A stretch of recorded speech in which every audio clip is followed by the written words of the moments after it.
Experienced actors have a kind of access to facets of their personality and emotions that really other people don't.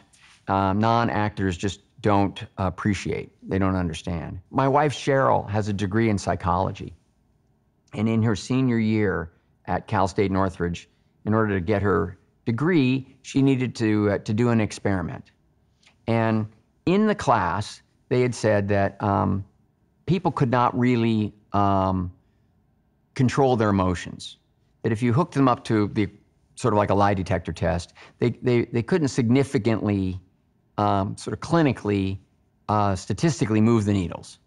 So we got 20 actors and 20 non-actors and let them have 15 minutes of just summoning up emotions to see whether they could get a reading. And 3 of the 20 non-actors could make the needles move. 17 of the 20 actors could make them move like a house on fire. They had them going all over the place.